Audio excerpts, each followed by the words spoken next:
News. News flash. News. News flash. News now. News in the now. News that's a week late. You know what we should start doing? I was just thinking, like, when you said news now sounded like like some sort of news network name or something. So Right. it's just like, you know what?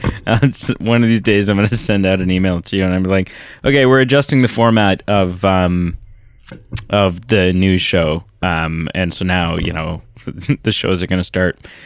Good evening and welcome to the news. My name's Carl Eastman. That would be awesome. We should do that.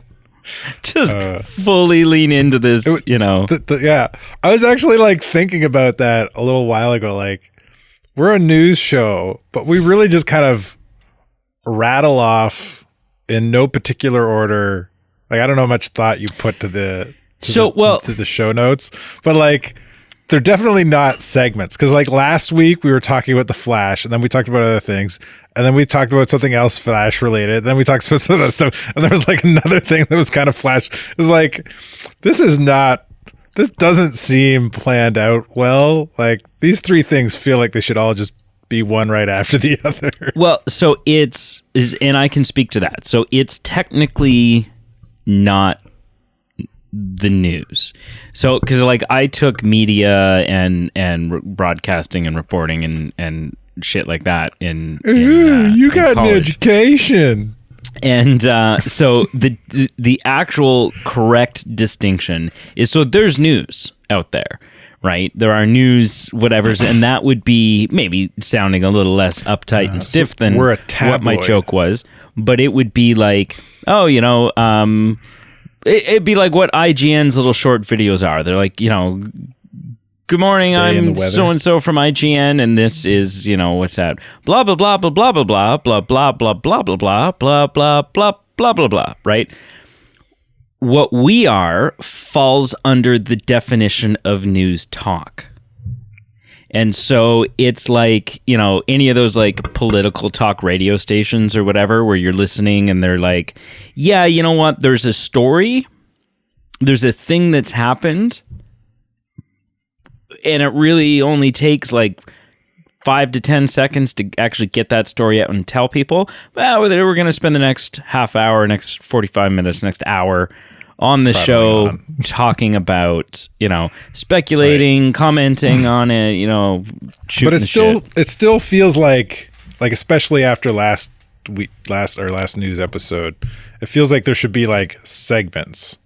This is the DCU segment. This is the MCU segment. This is the Star Wars segment. You know what I mean? For the most part, the way that the show notes, like the way the topics are sort of laid out, is why are we doing? You had all the time in the world to ask me this before we started this podcast. They're typically laid out in like they grow in terms of like, how big of a news story is it? Do you know what I mean? Let's see. I guess. Sure. Yeah? I mean, yeah. Okay. Yeah, maybe. You know, and sometimes it's like, well, you know, this news topic actually dropped at like the start of the week and this one dropped at the end of the week. So then sometimes there's a little bit of like chronology that's playing into it. Yeah. Okay. Sure. So, yeah. Hello and welcome to the Movie Men podcast. The B Team. What? My name's Brady. And I am Carl. And as Carl has pointed out, this is not the news, apparently, bastard. This is a news talk show where we take a bunch of topics from the world of movie news over the last week, and we break them down. We talk a little bit about them. We bring you into the loop, and then we give our own opinions. So yeah, I didn't mention this before the show either, but I feel like before you jump into the the show notes, the list of news topics. I feel like there's a topic. I thought we might talk about it last week, but I forgot when we were talking last week and at the show notes, and then it's not here on this week's show notes. But we did send you did send me like a message about it, and it's something we talked about 3 weeks ago about Ezra Miller at the Flash opening. We talked about him and having like a do not talk gag order type thing, and then you sent me a link and that he talked. So I don't know. Would this be in print media, when you print something that's false, you usually print something in the next issue that's what do they call it? A essentially sorry?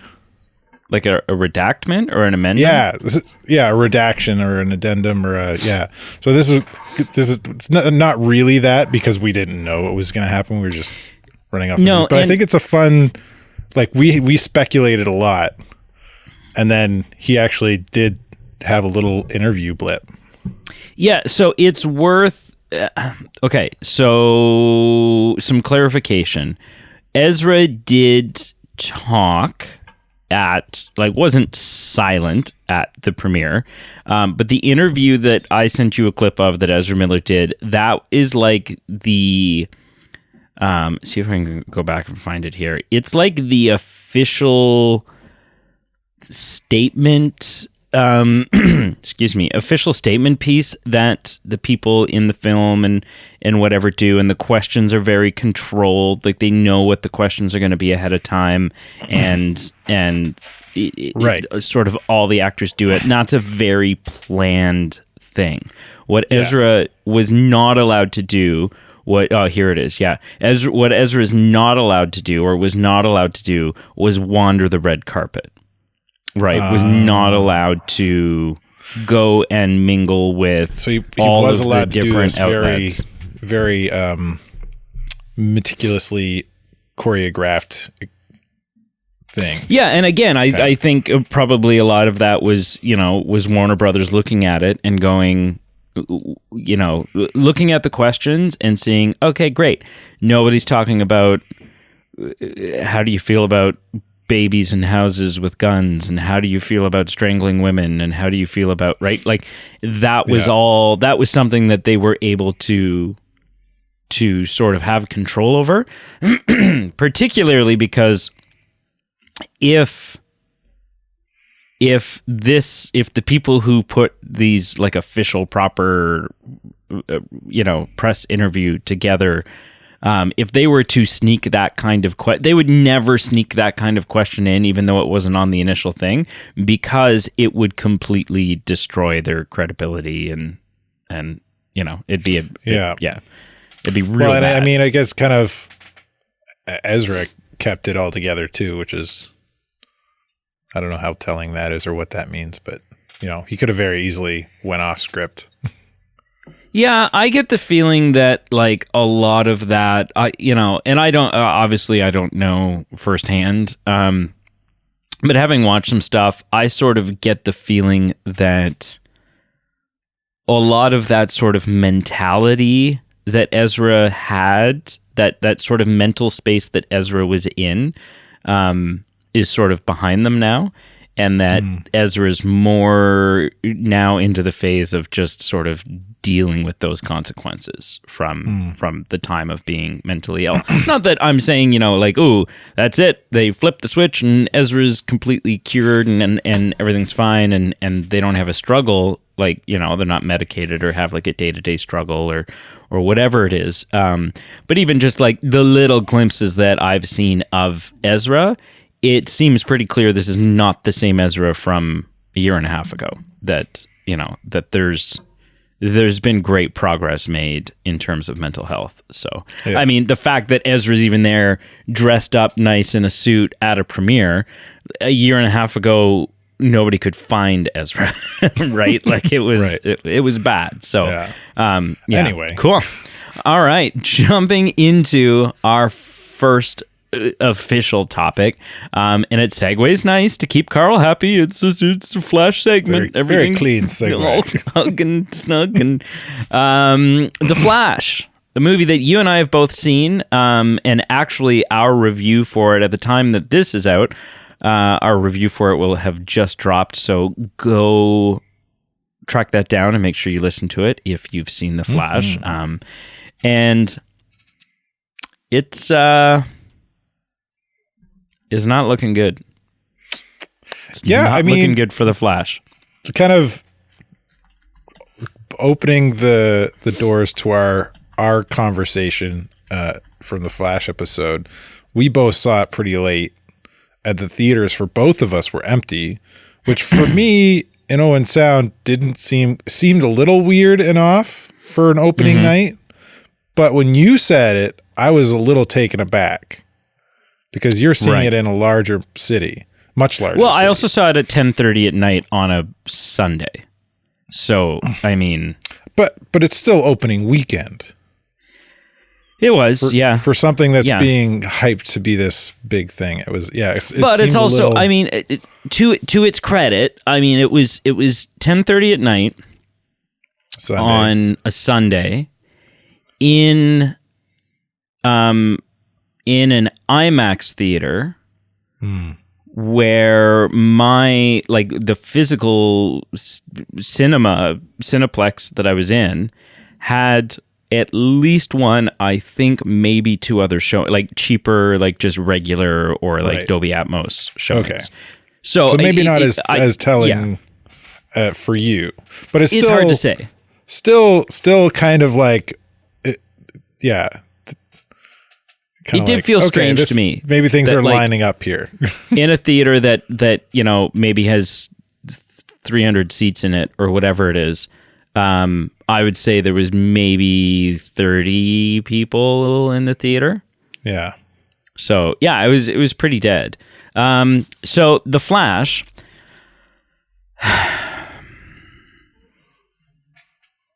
has only at this point grossed $210 million worldwide. And has just had, because now at the time of recording, this is a Monday, so we have our information from The Flash's second weekend. Now, it's normal that you have a drop-off, right? So one of the things that you're looking at in terms of movie box office numbers is opening weekend. How well is a film going to do opening weekend? And then subsequently, what is the box office drop-off between first weekend and second weekend? Because lots of people go see movies through the week, but those weekends, those are your real spikes in box office numbers. Those are the ones you kind of look at of like, okay, how many more legs is this thing going to have? And those are usually kind of determined by your weekends. Well, The Flash has seen a 73% drop in its second weekend. That's big. A lot. That's a lot when you factor in that it only made like, do I have that number here? It only made $55 million opening weekend. That's it. We have films nowadays. Now, there are lots of films out there that would, you know, like horror films or comedies or, you know, whatever it is that would be popping champagne at a $55 million opening weekend. But not a major comic book film that is the return of Michael Keaton as Batman and is the next big thing in the DCU. Or DCEU, sorry, DCU doesn't exist yet. You got to drop a letter still in the future here. But it's rough. Those are bad numbers. And it means that this film is going to lose money, has lost money. It is not going to even come close to that breaking even mark, and is definitely not going to make any money. Now, I want to kind of ask you and us unpack a little bit here. What's going on? I mean, you and I saw this film, and we both enjoy it. Spoiler alert for our review. We both enjoyed this film. It had some issues, sure, but ultimately we walked out. We were like, you know what? This was fun. This was highly entertaining, and it is pretty clear that everybody and their grandmother loved and was excited for the fact that we had Michael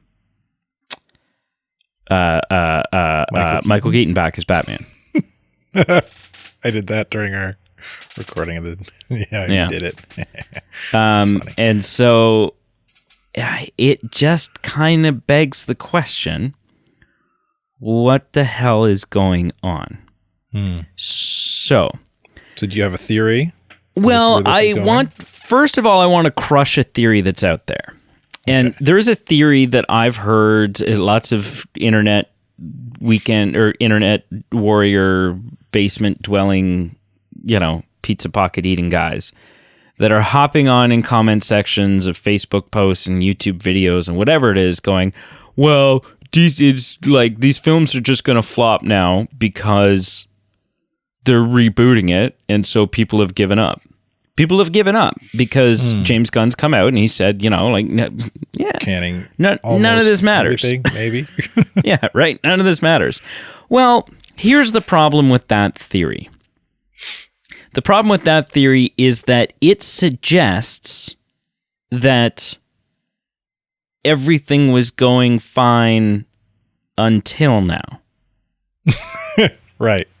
Right? Like specifically for the DC universe, yeah. I saw someone put out someone online used this analogy, and I think it's pretty apt, right?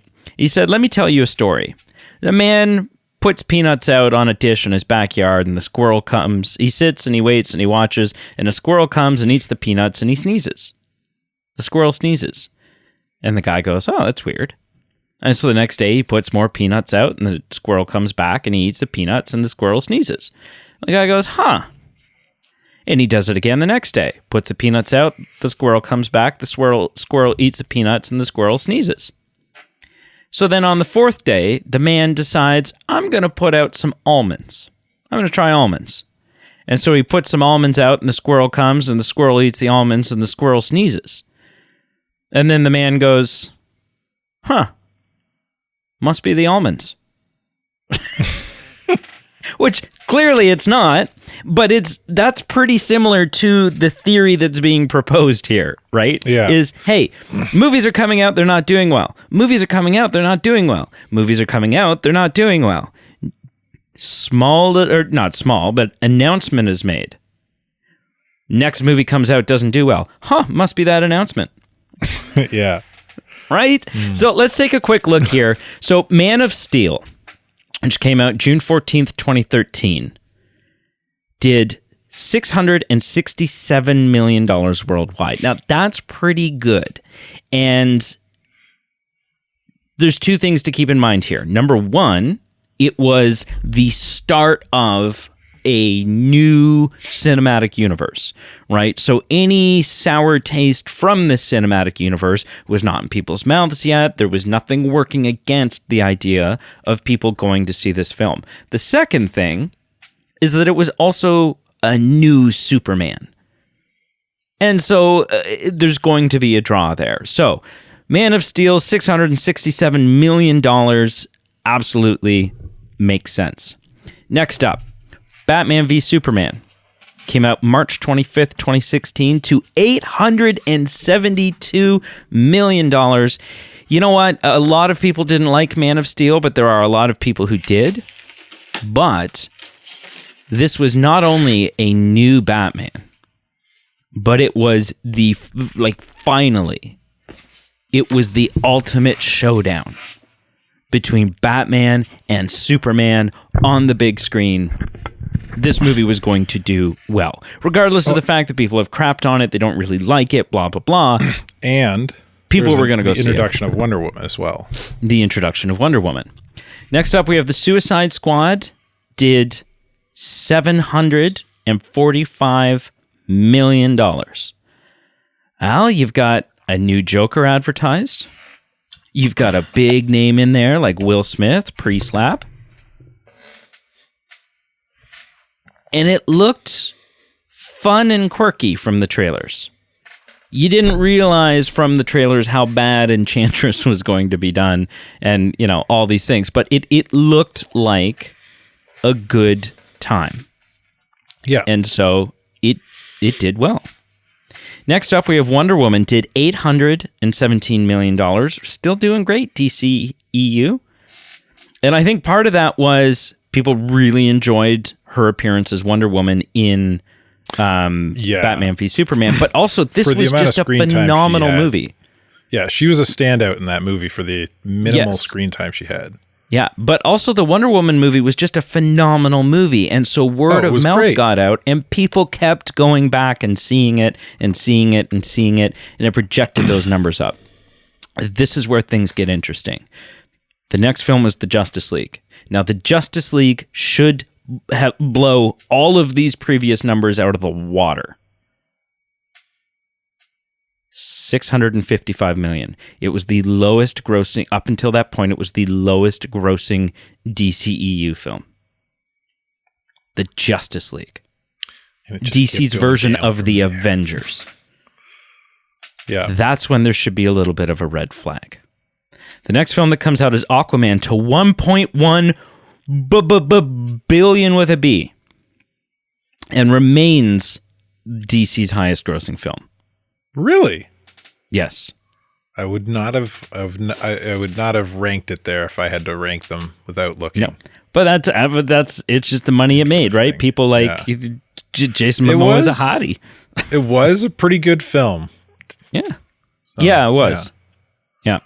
Then Shazam. A film that I enjoy. I like the first Shazam, but it's not a property that many people have heard of.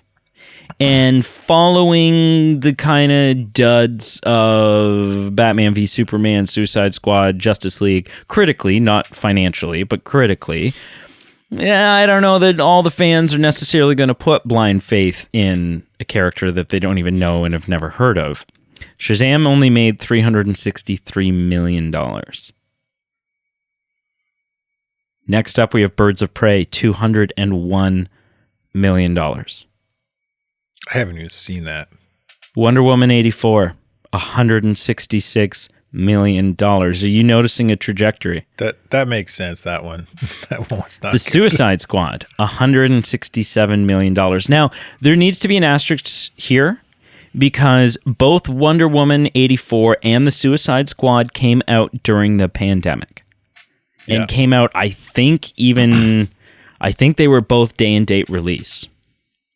Right, so they came out in theaters, yes, but they also came out on streaming the same day.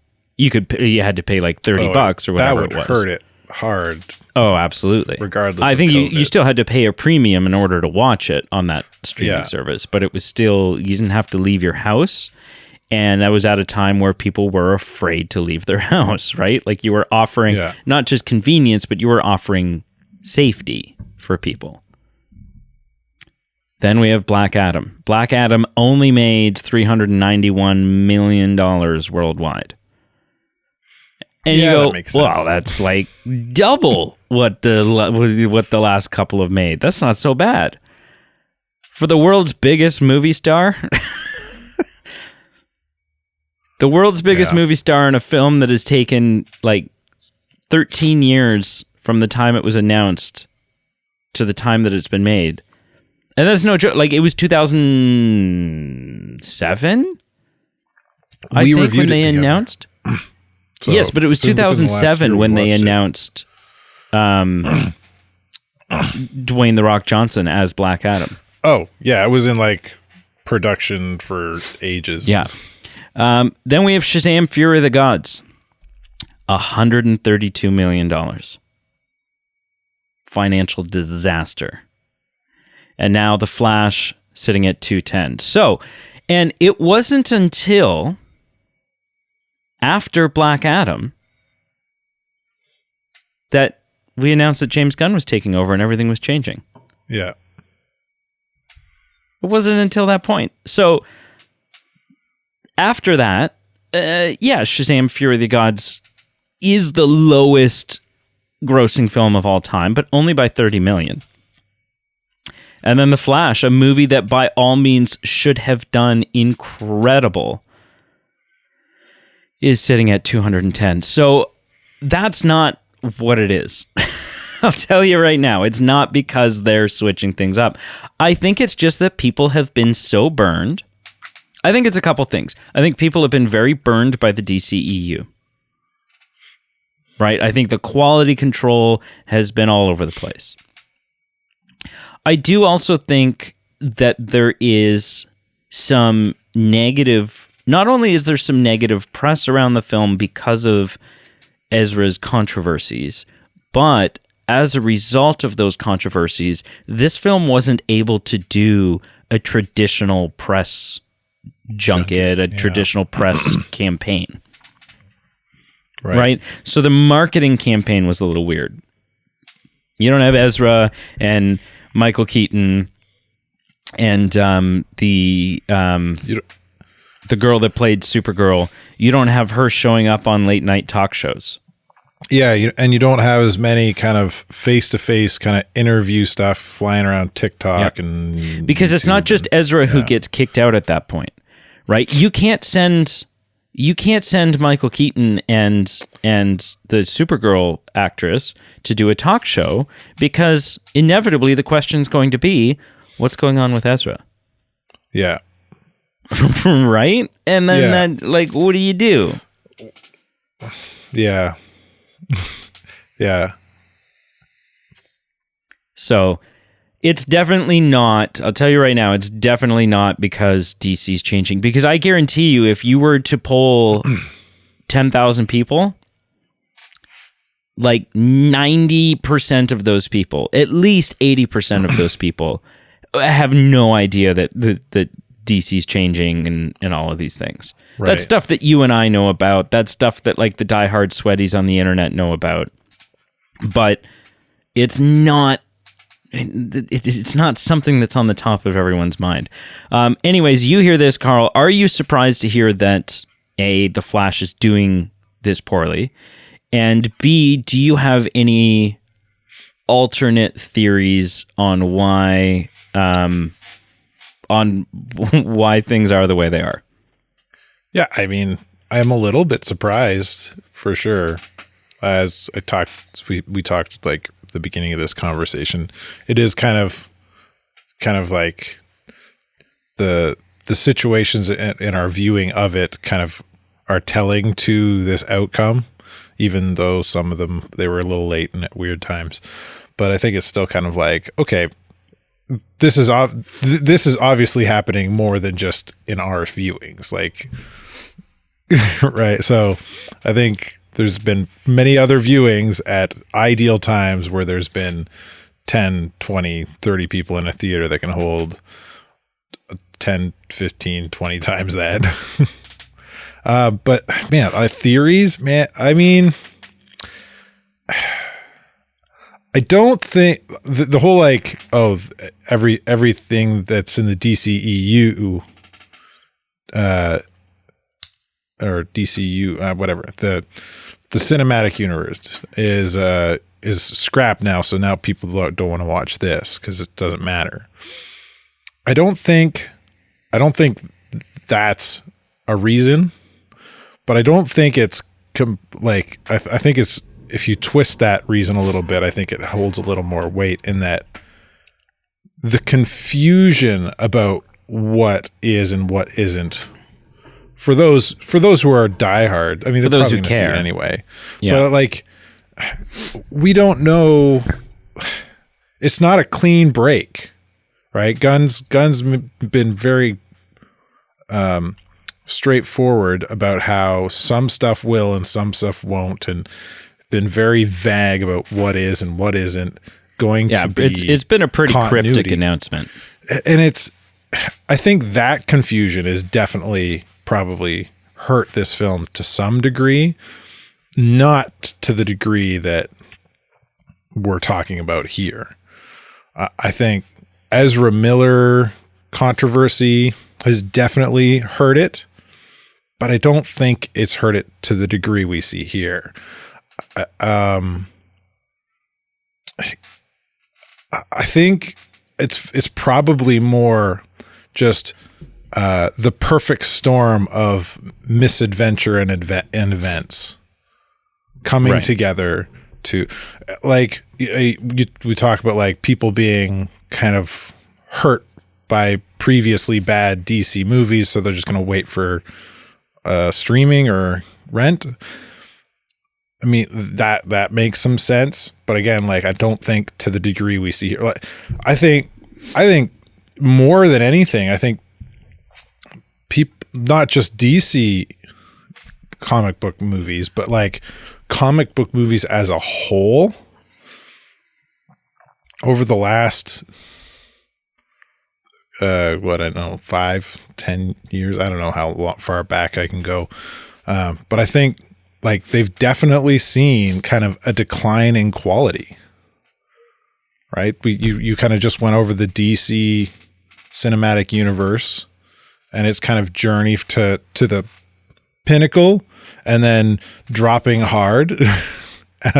Well, the Marvel movies have they've had their hit and misses in the early years, but they were all pretty strong with the exception of one or two. And now it's kind of up and down and all over the place, and people just kind of like burnt out and don't want to spend money on something that's not a sure thing anymore. That's what I like. I think it's just a perfect storm of like all those kind of feelings and events. Right. Yeah. No, I agree. All right. Are you ready for a really nice segue? One that just feels like it's so connected? Sure. All right. Yeah. Speaking of the understanding what's happening with DC and what isn't happening and trying to make sense of all of that. One of the films that we've really not fully understood, especially recently, is the Blue Beetle. After James Gunn came out and said, Blue Beetle is the first character of the new DCU, but the first movie of the new DCU is Superman Legacy. And that's been complicated. Doesn't make any sense. It doesn't make any sense. And it's been complicated for us further now that the director of Blue Beetle has come out and said that Blue Beetle has been planned to be the first of a trilogy. This is what was said. We are part of the universe. We are part of the world. We are part of the plans that they have been creating for the future installments of the DCU. But we are not tied to all of the films from the past. Yes, our movie lives in the world where superheroes exist, but that doesn't mean that a certain event or certain alliance or certain things from the past dictate where our film is going. What? Our first movie, the way we wanted to do it, was always with the mentality that we wanted to do 2 more at least. And taking the traditional 3-act structure of a story, we wanted our first movie to practically be the first act of a saga. Okay. What? Like, okay. So, but it's not the first film of the new DCU. You're tied to, the thing that really gets me is we're not tied to all of the films from the past. So you're not tied to all of the films from the past, but that implies that you are tied to some of them. And you're also tied to what's coming, but you're not the first movie of what's coming. So, like, don't get me wrong. My excitement, my anticipation for Blue Beetle has been growing. I'm looking forward to it. Everything we've seen from it, I think, has increased my interest.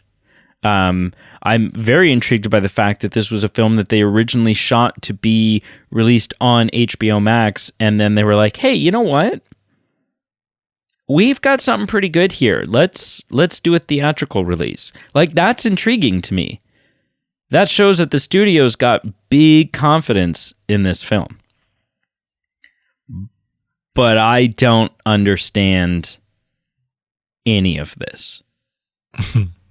I don't know where this fits in. And that's going to, for me, much like what you were just talking about with The Flash, if there's not like something that comes out that is very clear cut explanation, okay, look, here's the timeline, here's how it makes sense, here's how it all fits together, then when I sit down in the theater to watch Blue Beetle, I'm going to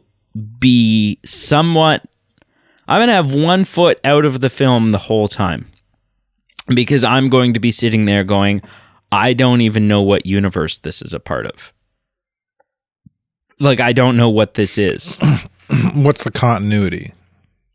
What's the continuity? How does this fold into what? Yeah, I don't know if these events from the past have happened in the context of this film. I don't know if the events of this film are going to impact other, like, no, and there's something to be said for, ultimately, to an extent, that shouldn't matter. Right? You should be able to just go and sit down, watch a film as an isolated experience and enjoy it, and be able to judge it whether it's a good or a bad film based on that isolated viewing experience. 100%. But I can't help but sit and wonder, right? Like, I've never seen a scenario where each additional announcement or piece of information that we get about what is happening and where this is going simply causes more confusion. Like, nothing has been cleared up. It's not like this film has the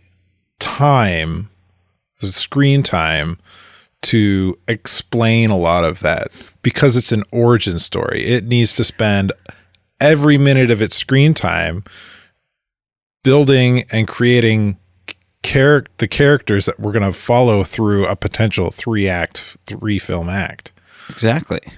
Right. Well, and it just even they got to set all this stuff. They got to introduce us to the main character and build that character and have his highs and lows through it and how things work. And yeah, they don't have time to go, and this is where Superman is and who's playing him, and this is who this is, and this is where's Batman, and this is what happened with the Flashpoint. They don't have time to go back and show us what's happened and how it folds in. And even if they did have time, I think this would be this isn't the movie you would do that in, right? Like the film that you finally lay out your roadmap and make everything make sense and have a Superman cameo of the new Superman or like whatever it is. You're not doing that in a Blue Beetle movie. No. Right? Like, this movie, I'm calling it now, this movie is going to lose money. It is. Not because I don't think it looks good. It's going to struggle at the very least. At the very least. Not because I don't think it looks good, but I mean, we just talked about what's happening with DC and the DC box office. This is going to struggle. Aquaman 2, if we ever see it, has a chance to break even and is going to do okay, but just okay. It's certainly not, it's going to be their highest grossing film in a while, but it's not going to come anywhere close to the 1.1 billion that the first one I don't even made. know if that, like, realistically, it has all, like, if the reason Flash is failing is because it's like a cosmic storm of many things, well, Aquaman 2 has pretty much the exact same recipe going on. How so?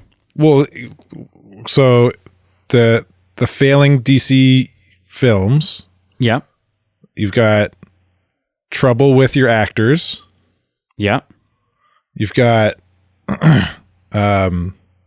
you have trouble with one actor who I think who is certainly not the star of your film, and I would imagine has been largely edited out of the final cut.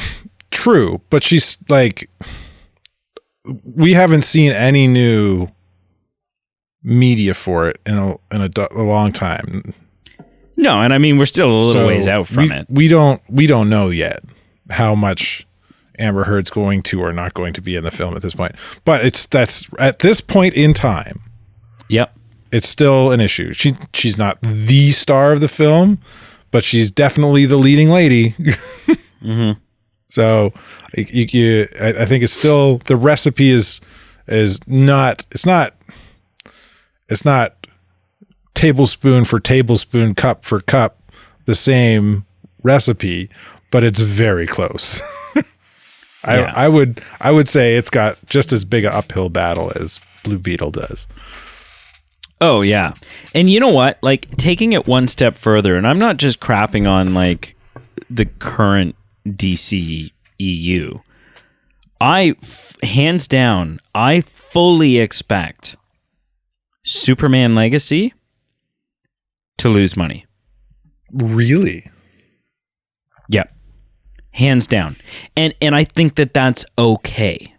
Like, I don't think that that's a bad thing, because with the state of the universe, so much depends on that Superman Legacy film. Not financially, but from a building a foundation and recreating trust. And so, you know what? Like a logical person, an arguably logical person, could look at these, you know, the financial disasters that DC's been having, and they could say, you know what? So when James Gunn kicks off his thing, maybe we should tighten the belt a little bit because the money's just been not super great as of recent, and maybe it's time to tighten the belt a little bit. And I think that would be a disastrous mistake. So you have to come out of the gate swinging. You do not cut corners and tighten the belt and cut costs with your foundation building film. Right. But what you're essentially, I feel like what you're saying, correct me if I'm wrong here, is you think it'll lose money, but you think like critically and it'll be just like in terms of response from people, it'll be kind of like The Flash. Everyone's going to love it. I think so. Yeah. And I mean, not everybody loves The Flash. Like, you and I love The Flash, and a lot of people love Michael Keaton in The Flash, but not everybody's loving The Flash to begin with, which it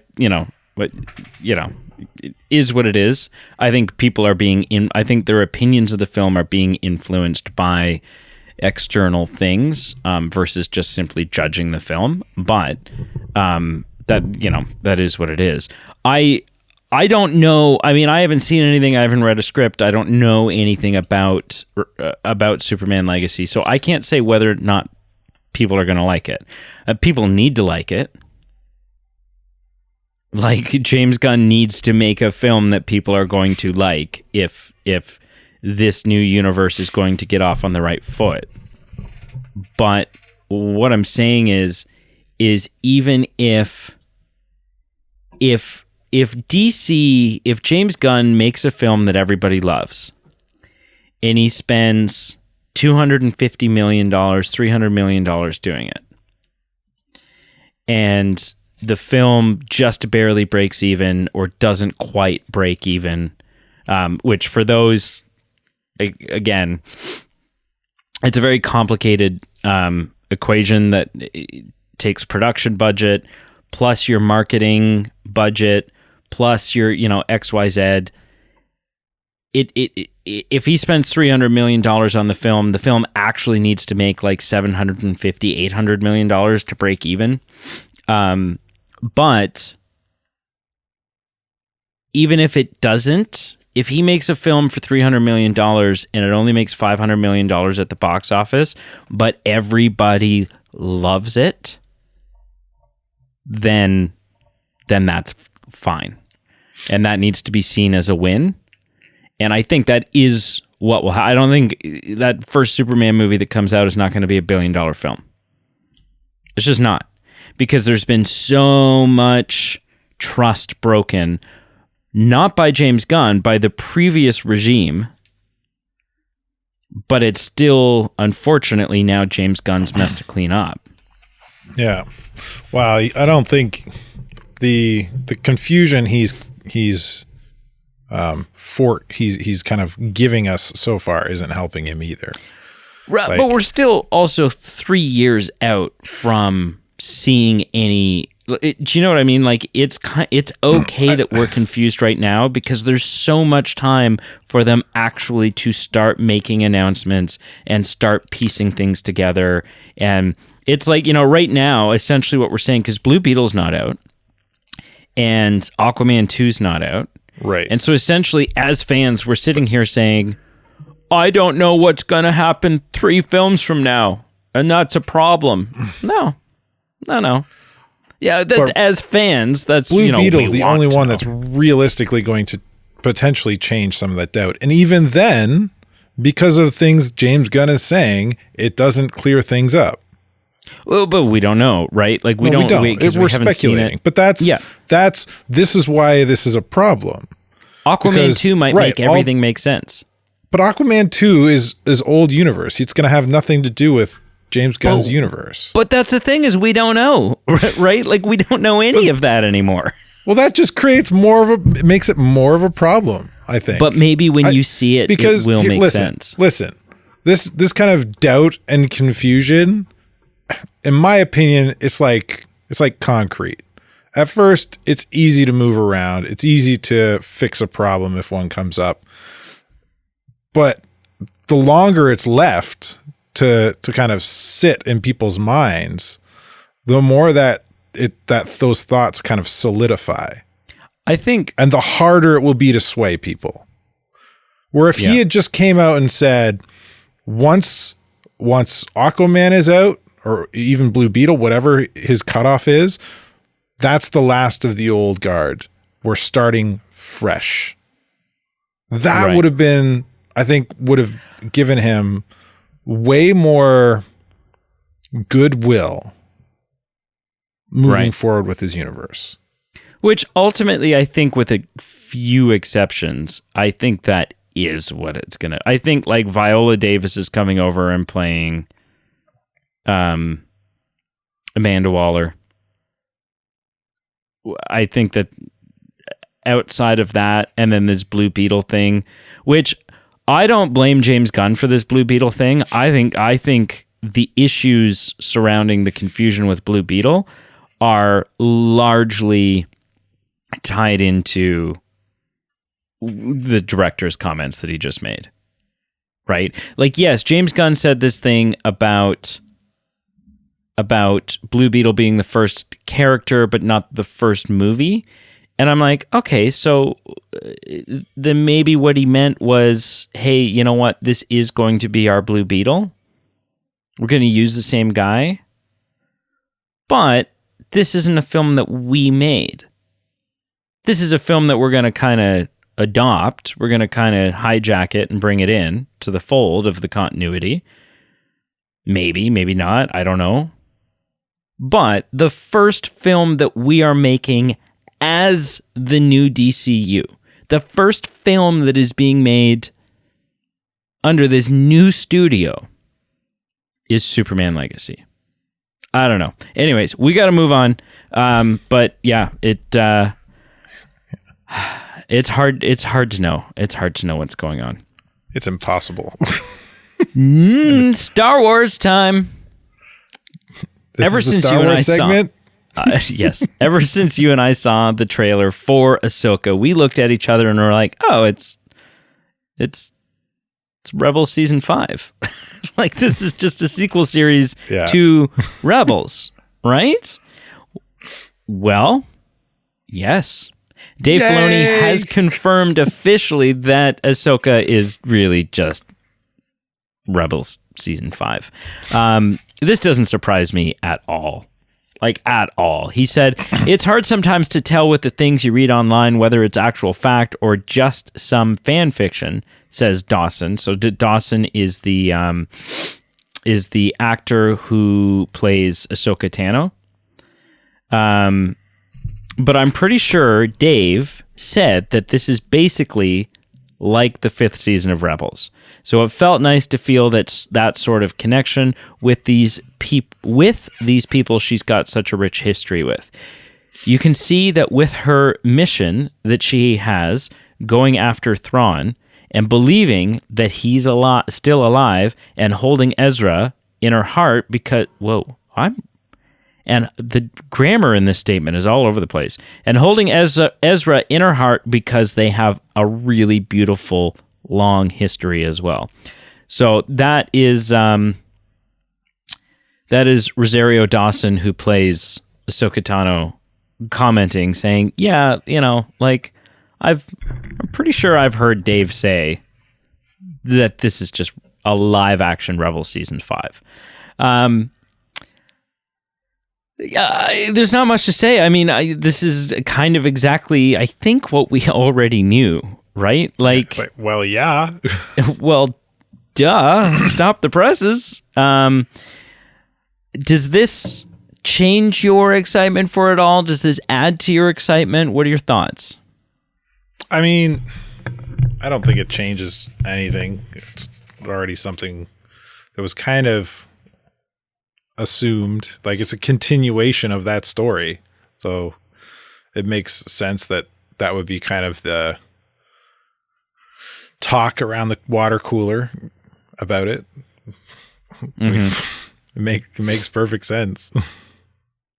Yeah no, it's so exciting. I mean, not even that, but just like the Ahsoka show as is, like, even if this announcement hadn't come out, the return of Thrawn, or like, the return of Thrawn to media, but like the introduction of Thrawn in the current canon is on a larger scale. Yes, a live action introduction of him. Yeah, there you go. It's just so exciting. Yeah. All right, that is what it is. Moving on. Deadpool 3 is another thing that we're very looking forward to. And we just got good news recently that it was moving up to May, which means we're like 11 months away from seeing this film. I cannot believe that. That's crazy. But a rumor has come out. And that rumor suggests that Deadpool 3 will actually feature multiple variants of Deadpool and Wolverine sort of running across the multiverse. Now, it's just a rumor, but it's a rumor that has that comes from a relatively reliable source and is definitely garnering a lot of traction on the internet. I have two thoughts. Thought number one is it makes sense to me that, like, especially if Deadpool, this is the film where Deadpool is joining the MCU, and the MCU is currently in the middle of this multiverse saga. The fact that this film is going to take a multiverse route is not a far-fetched hard thing to believe. No. It also kind of makes sense in terms of explaining, okay, how does this pre-existing Ryan Reynolds Deadpool character transition into the MCU? Wow, he's from a different universe, and he comes to this one. Like, that kind of just explains it away in a really quick, easy, yep, okay, actually, that makes sense, no big deal. However, the other thing I'll say is, I I'm really over this multiverse stuff. You're not into this fad of having multiple versions of the same character on screen? I'm so over this. And I was over it when it started. Like I said to you, and I've said many times, I don't like multiverse stuff in comics because it takes away all the stakes. It makes everything so lazy. It's just like, oh, well, and then this happens, and then those consequences don't matter. And, oh, well, we need the help of 3 more Captain Americas. Okay, well, we'll just go find 3 more Captain Americas. And like, it's just lazy and messy. Works okay in the comics, sure. Because in the comics, you're like, you're not expecting the same level of stakes from your comics that you are from a live action franchise. So I don't know. We just had the Spider-Man No Way Home thing. That was great. I enjoyed that. Sure. But then we also just had it in the Flash. Okay. Yeah. Doctor Strange. Okay. Doctor Strange. Okay. Great. Sure. Like, I'm just over it. Right? Seeing, we just killed a king. Well, it's okay. There's 12 million more kings. Yeah. However, as much as I'm over it, I think if there's a character who I'm interested in seeing interacting with other versions of themselves, it might be Deadpool. Right, like there's an interesting extra component there, and there is like well-known many different variants of Deadpool, right? Like there's the Shadow Pool or whatever it is. Well, there's like a female Deadpool. There's a Deadpool, there's like a head Deadpool that dangles from another Deadpool. Gwenpool, I think, where Gwen Stacy. No, it's not. Gwenpool isn't Gwen Stacy. No. The story. A quick side tangent about Gwenpool, I guess here. Gwenpool in the comics was a like person from our world reading Marvel comics who somehow got sucked into the comics, and because she had kind of similar knowledge that Deadpool does, that she's in the comic, she has those like, she's like, I'm super powerful and can do crazy things, but it's a whole weird. Yeah, she's weird. she took the name Pool because Deadpool was one of her favorite characters, but regardless, still, there's a lot of different Deadpools out there. She could definitely be one of those variants, kind of, even though she's not actually Deadpool. So I think it kind of interests me, and I mean, I don't know what different Wolverines you would do. I mean, there's the Wolverine that, I don't know. You could see one in like the classic outfit, sure. You could see one with that, like the helmet on, the like Weapon X helmet thing on, with all the like wires and stuff sticking out of them, sure. But I don't know. I don't know where you take the Wolverine thing. Anyways, you hear this rumor. Number one, do you want it to be true? And number two, if you do want it to be true, what sort of crazy over the top hijinks do you expect we could see as a result? I think it's probably definitely true because of the trend we've seen in the superhero films. And if the last 2 Deadpool movies or anything, it likes to, and the kind of the character himself, Deadpool likes to kind of make jabs at kind of comic book tropes. So the fact that multiverse shenanigans has become essentially a trope within comic book movies now within the last couple of years, it makes perfect sense that a Deadpool movie would make fun of this trope, right? And do it hard. Yeah. It could start out with Ryan Reynolds saying, I know what you're thinking. Not another multiverse movie. I know, right? Right? Like, could really just play into it. Yeah, lean into it hard. So on top of that, it's a way to kind of inject Deadpool into the MCU proper, where he previously hadn't existed. On top of that, it's a way to potentially easily inject mutants into the MCU proper.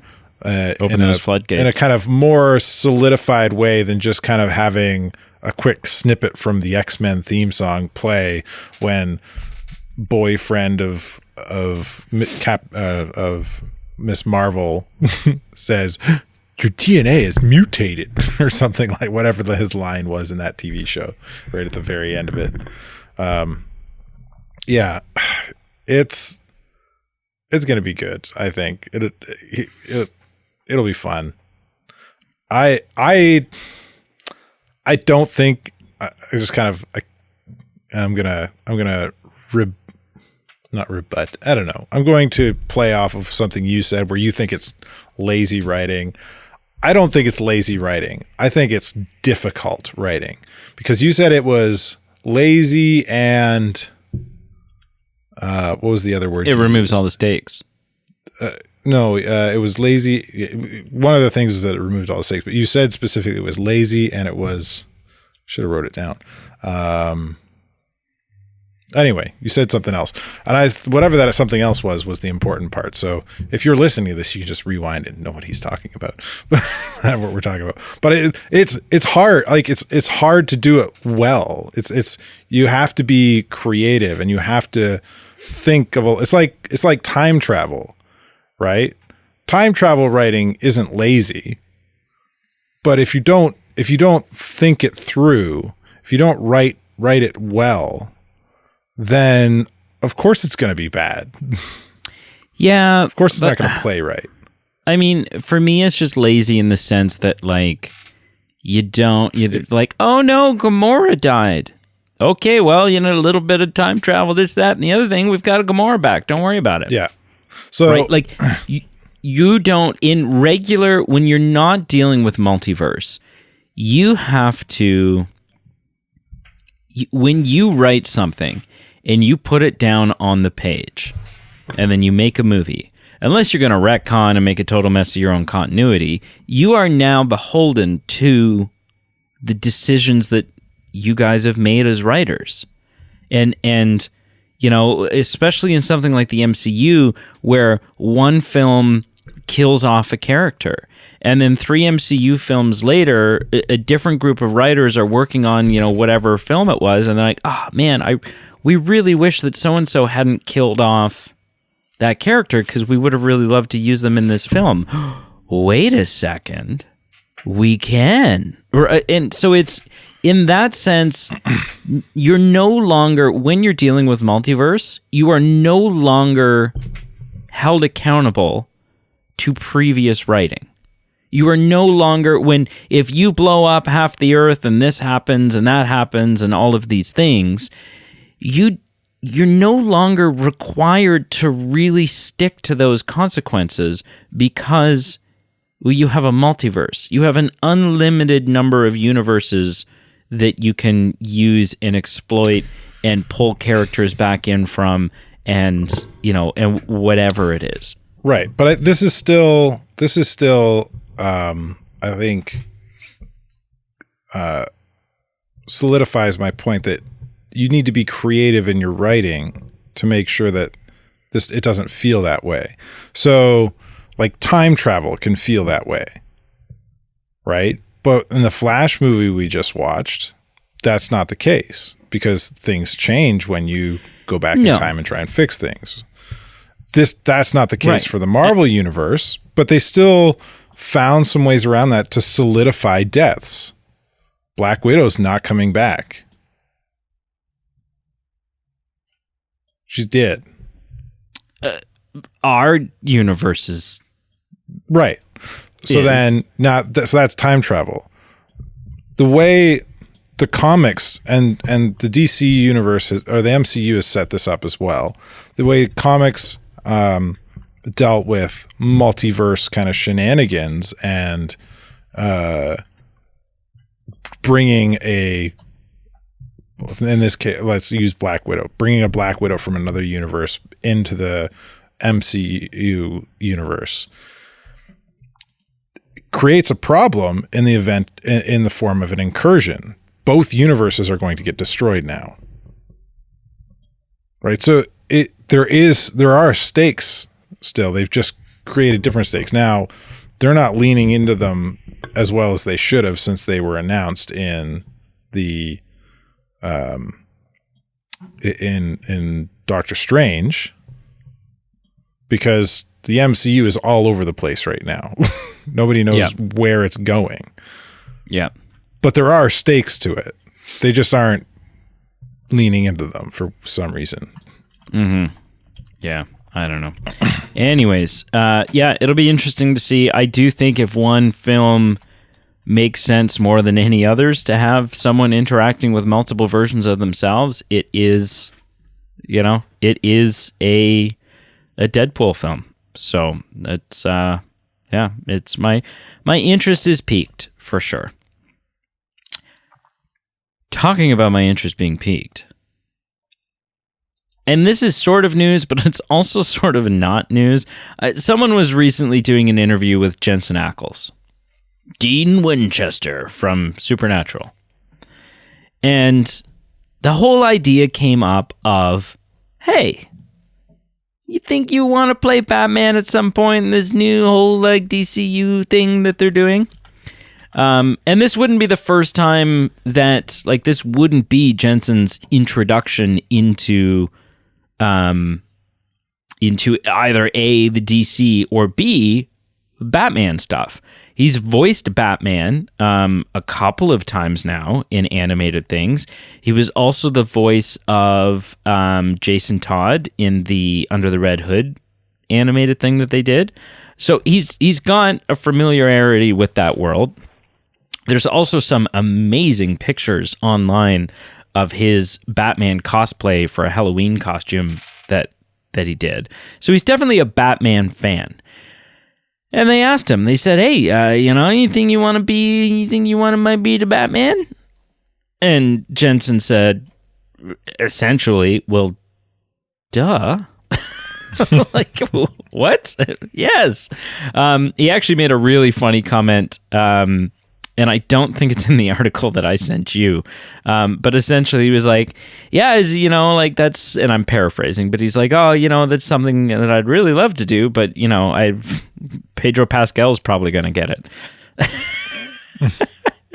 And he's like, he said something, he looks at the camera and he's like, hey, Pedro, like, let me know when you decide to start passing on films, and then I'll be able to start doing some work.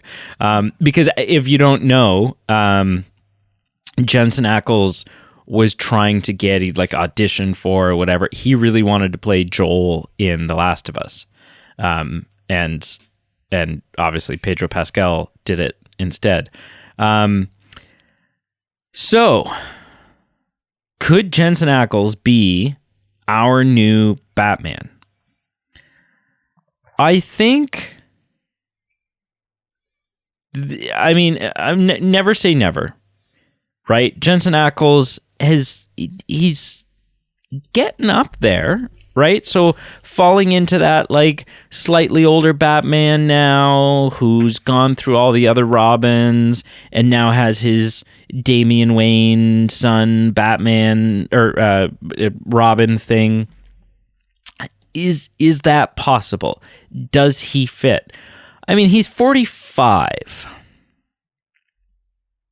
So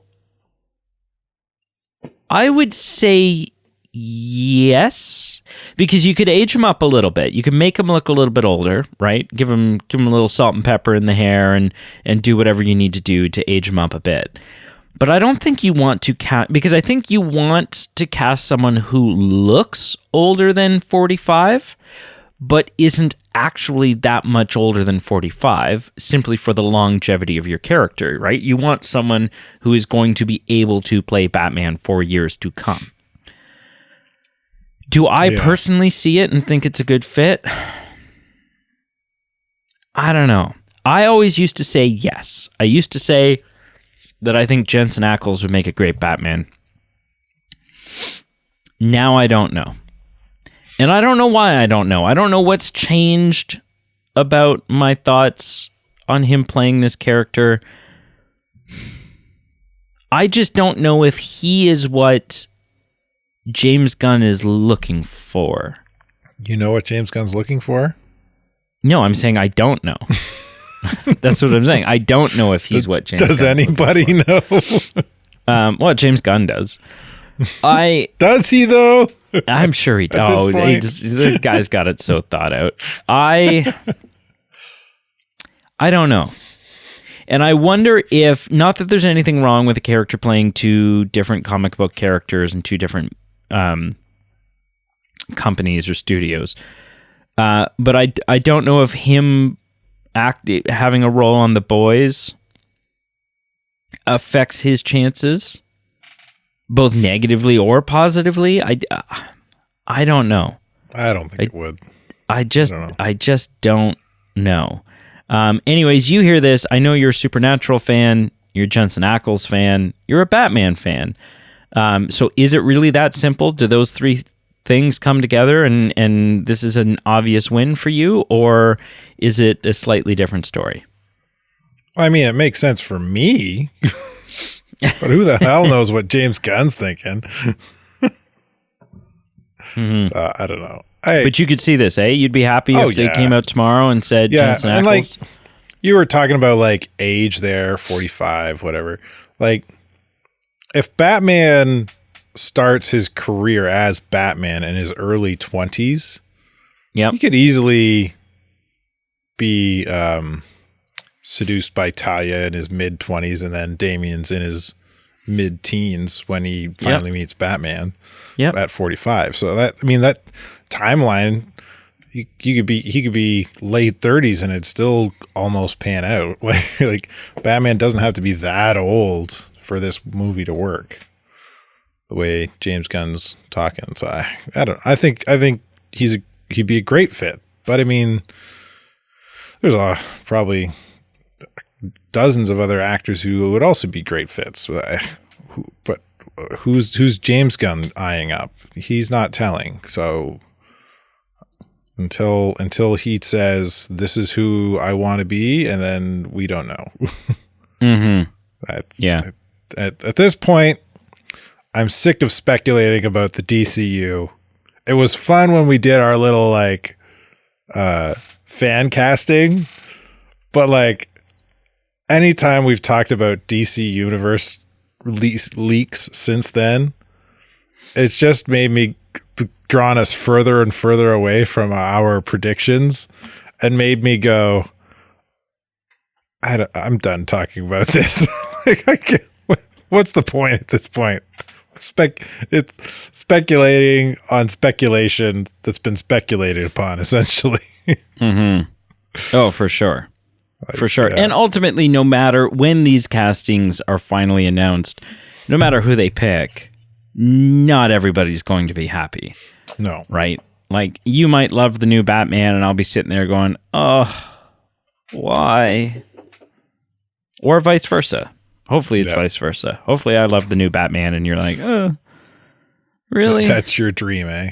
That's my dream, is that DC's ruined for you.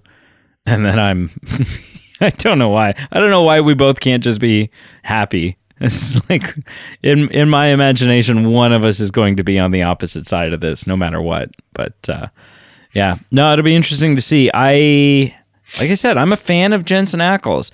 I don't know though that he.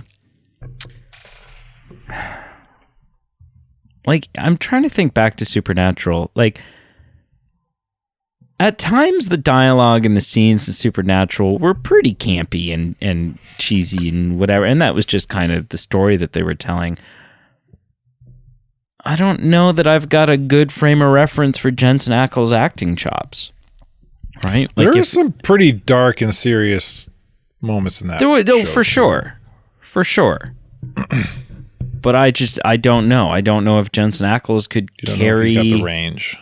Yeah, and if he could carry essentially carry a cinematic universe as Batman. Yeah, I don't know. We'll see. All right. The first trailer is finally here for Craven. Finally. A film that I don't think a lot of people even knew was happening.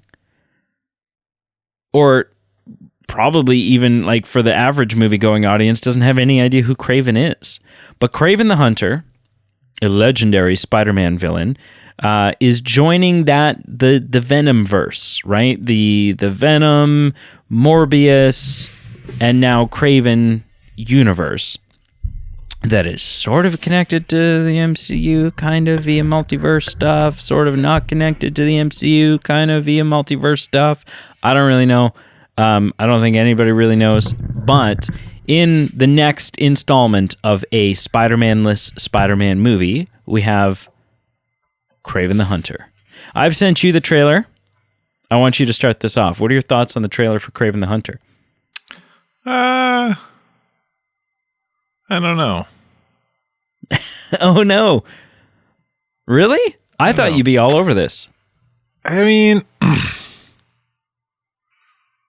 these villain films that we've been getting. Yep. We haven't gotten many of them. We've gotten a few over the last couple of years. They've been good, but they've also been bad. Like, I haven't even seen Morbius because it's gotten roasted so bad. Anytime I think about going to watch it, I immediately go, but is there a better use of my time? And ultimately there is. Eventually I've got to sit down and watch it so I can actually have my own take on it. But right. I mean, it's been lambasted so bad. I don't even want to give it the time of day. But then, like, you get a movie like Joker, like that was a great villain film. So I see this, and they're taking a character who has always been a villain. I don't think there's ever been a comic. I could be wrong here. I could be very wrong. But to my knowledge, I don't think there's ever been a comic book where he's been the hero. So I think he's formed alliances with Spider-Man in the past. Like if they have a common temporary, probably, yeah. And if he did, they were probably all self-serving. Like that doesn't make one a hero, right? I don't know. I just like. I don't have an issue with Craven getting powers. I think it's a little weird. He gets bled on by a lion, and that's how he gets his powers. Yeah, it's very Spider-Man-esque, eh? Yeah, like it's very I quickly I knew he had some sort of superhuman abilities, so I quickly have gone to the Wikipedia to kind of check it out, and he gets his abilities from ingesting potions and various jungle herbs is what it says. So kind of like Black Panther and Wakanda movies. I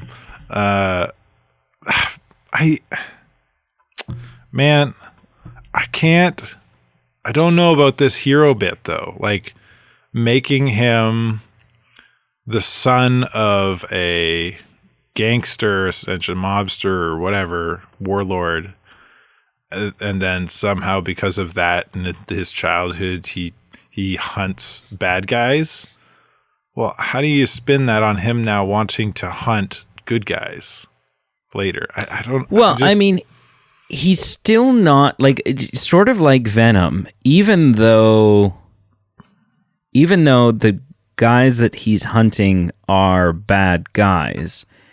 Because he's like biting people's noses off and and just like brutal, like John Wick style, brutally annihilating. They're making people. him an anti-hero. Yeah, like Spider-Man. As in Spider-Man's eyes, Kraven's still not going to be on the right side of the law.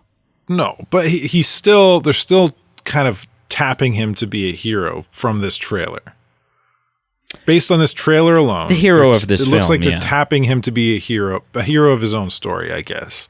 Yeah. Which I guess every villain is the hero of their own story. Yeah, Magneto. But, oh man, I don't know. It seems like a really big departure. Yeah. Are you bummed out that he doesn't have an accent? A little bit. I think the look is spot on. The look's spot on. Russell Crowe agreeing to do this film is just fantastic. Yeah. Like, that makes me very happy. I'm amazed at how graphic they've gone. Like, this is a hard R film.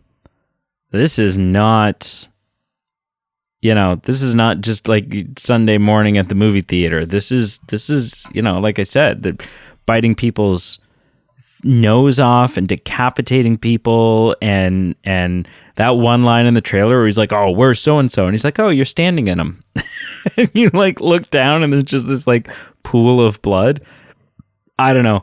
I'm excited for it. Maybe that's, maybe I'm just turning a blind eye to a bunch of things, but like, especially, oh my gosh, the end of this trailer. Haven't you ever wondered why they call me the Rhino? And he starts like... Yeah, that was pretty cool. That's so cool. And may finally get the taste of Paul Giamatti's mechanical rhino from the end of Spider-Man, The Amazing Spider-Man 2 out of our mouths. Because that was just like, what? What is happening? Yeah. So you're lukewarm though, eh? You're not sure. Well, yeah. I mean, one of the quintessential things to Kraven's character is that he's this self-serving kind of big game hunter. And as part of that, Spider-Man is like the epitome of prey. Like the perfect prey. Like dangerous and hard to catch and kill. And I don't know how, like, again, like, even if he's kind of the hero of his own story, and again, based on the trailers alone, it seems like he's only goes after bad guys. Yeah. How do you spin that to him looking at Spider-Man as the ultimate prey? Maybe. It also kind of seems like I don't know. Maybe I need to watch the trailer again, but it seemed like he more kind of protects wildlife in this. I don't know. Did you get the sense he hunted wildlife for game or sport? He seems to have like a kinship with animals, eh? Yeah. Which, yeah, I don't know. I think I'm torn. I think you could have it, and this is maybe this is a stretch, but I think like because it's a mutation that's happened inside of him, maybe down the road he continues to mutate further and becomes more animalistic and loses those morals, and I don't know. But then you're just turning him into Sabretooth. Right? Yeah. Well, yeah. I don't know. Yeah, I don't know. Anyways, I'm excited for it. This looks like a great movie to me, and the trailer made me very happy. And screw you, because I think this is going to be a lot of fun. But don't get me wrong. The trailer makes it look like a fun flick for sure. I just don't know if I buy the storyline they're trying to run for Kraven. Yeah, and I mean, we don't know. Like the big question is, Morbius, Venom, now Kraven. They've got their upcoming. There's like a Madam Web movie coming. There's all these things. Is the plan ever for these characters to interact with a Spider-Man? We don't know. Yeah. Right? They may just not be going that route. So, because I certainly can't, because like up until this point, I could kind of see it. But then, yeah, the fact that this film is going to be so hard R, I don't like what Spider-Man would it be? Are they going to cast a new Spider-Man? I can't picture Tom Holland's Spider-Man being in the same universe as this Craven. Right? That's really aggressive shift. I'm just kind of watching this trailer now. Again, I'm about halfway through it. And you know what I get the sense? So, like, again, I still don't get the sense that he's kind of the Craven from the comics. But in the first bit of the trailer, Russell Crowe does. Like, killing for sport, bad dude, has a legion of, because there are versions of Craven where he works alone in the comics, but there are also versions where he has like a hunting party. He's got goons. Right. So like, yeah, Russell Crowe feels more like Craven. Craven, and traditionally. All right, moving on to our final topic. Years ago, Kevin Feige, Marvel, kind of came out and they said, we're only ever going to go to Comic-Con if we feel like we've got something to show. Like if it's worth it, right? If we're bringing the hype. And I guess this year they're not feeling it because officially Marvel is not going to Comic-Con. And this doesn't surprise me at all. Because the state of Marvel right now is such a mess. Right? Like, specifically stuff like with the Jonathan Majors. I mean, very specifically the Jonathan Majors thing. And it wouldn't be an issue if it was just about anybody else in the MCU. But because this is the person who you're basing the entire future of your franchise on, at least for the foreseeable future, the fact that he's in criminal trials and making all these, it's sticky. And I don't even think Marvel knows what to do quite yet. I don't think they've got their plan sorted out.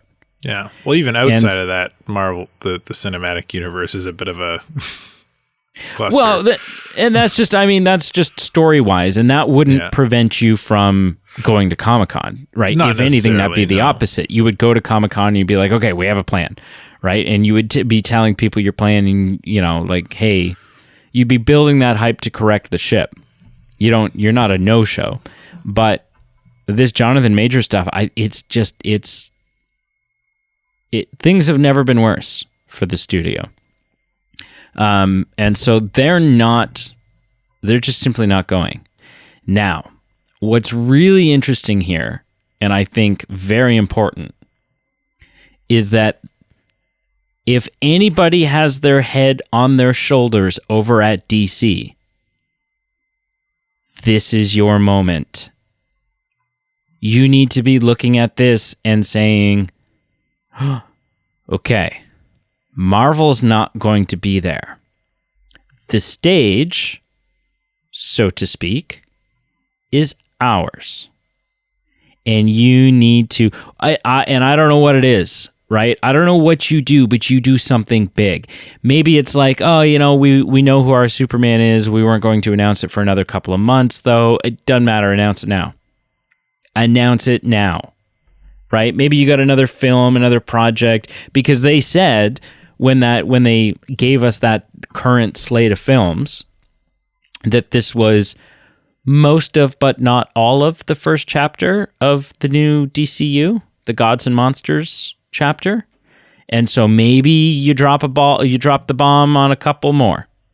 Maybe you come out and you say, and Jason Momoa is going to be Lobo, or whatever it is. But this is give us something.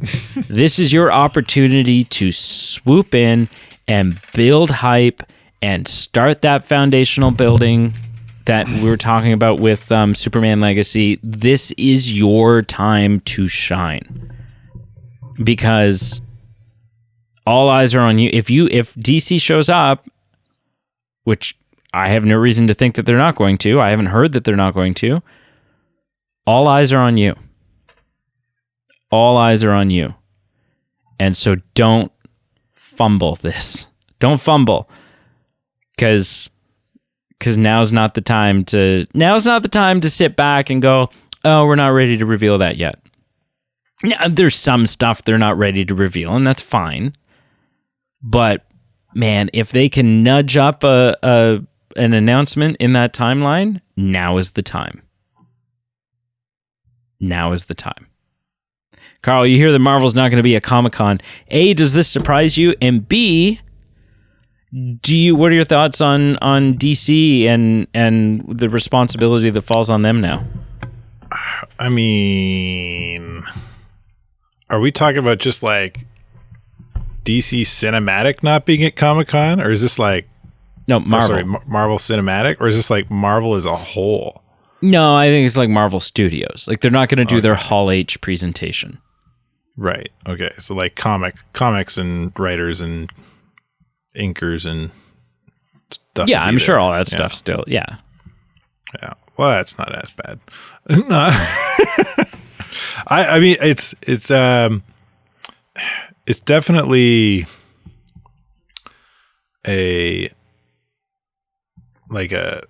not a misstep, but like a missed opportunity.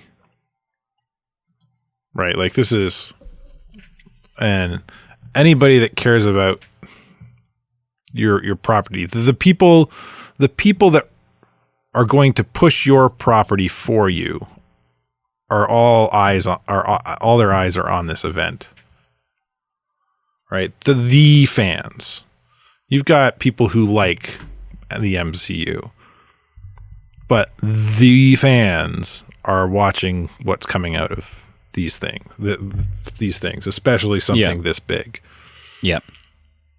So to miss it is not great. Right. And conversely, like you said, yeah, like this is a huge opportunity for a competitor like DC and James Gunn's new DC universe to step up to the plate, go for that extra conversion, and get that goal in overtime. Mm-hmm. I know sports. Apparently, that's how you play. That's how you play tennis, right there. Doing those things. That's a pickleball reference if I've ever heard one. But yeah, man. Yeah, this is. It could. I mean, depending on what comes out of the event as a whole, it could be no big deal. Mm-hmm. But like, if competitors see this as a moment of weakness, we'll say, and step and jump at the opportunity, it could be a big problem for the MCU and give the DC universe a huge injection of kind of trust and faith and an opportunity to kind of take some of the eyes away from what has been the draw for comic book lovers to go to the theaters, the MCU, and sway those over towards the DC side, which has not been as beloved. Mm-hmm. And that's all I have to say about that. So there. That's it. That's the news. That's all? That'll do it. Man, that felt like a lot longer than it should have been. I'm sorry. No, I'm just saying we apparently like to talk about things. We like to chit chat. Hopefully you all like to listen. If you made it this far, then there's something wrong with you, or you do like to listen to us prattle on about nonsense. You don't like. In which case, there is something wrong with you, and you should probably go see a psychiatrist. If you don't like listening to us talk about the news, then get bent. That's all. That is what it is. Thank you for listening. Make sure you check out our Facebook, Instagram, and Twitter, all listed below. Patreon, little as $1 a month. You can support the show as well as get some fun goodies. Pete and I just recorded a bonus episode for Patreon where we talk about some movie stuff, but I get Pete to weigh in on that whole getting the marriage blessing thing. So if you want to hear the other part of that conversation unfold from last week, then that's the place you got to go do it on Patreon. And we also have merch. For those unaware, merch means we have stuff for sale. I always, every time I say we have merch, I expect you to jump in and be like, merch, or whatever it is. And every single time I say we have merch, and then I pause, and then nothing happens. You let me down, man. But I'm done talking about what I'm supposed to talk about. Yeah, but you're supposed to talk about merch. That's the other thing that this. Was that in the contract? We stood up at each other's weddings. When I say merch, but I don't know if you stood as much as leaned. You had quite a few in you, didn't you? Not at the ceremony. No, but I did when we went and illegally cut down trees the night before your wedding. That was a thing, wasn't it? Right. It was not my idea, by the way. Not my idea. I was just there to be supportive. All right. Yeah, buy a shirt. Yes. Buy a shirt. I've actually got this really cool idea. We have shoes? Buy shoes. No. I've got this cool idea for a new shirt that I'm going to get both you and Pete to draw a self-portrait. All three of us are going to draw a self-portrait. And then it's just without seeing each other's self-portraits. So like totally different style, just totally plaster whatever. them on a shirt. And then it's just going to be like a white or a black shirt with a white, like, you know, Pete, Brady, Carl, cross, and then like above each of our names, it'll just be our self-portrait. This isn't going to be like that that MCU press junket where they had like 4 of the MCU guys on a late night show and they were all supposed to draw a self-portrait. And Robert Downey Jr.'s had like a professionally drawn one. Oh, no, I didn't see that. No, I'm expecting like at least one of us is just going to be a stick figure. Like that's how it's going to go down.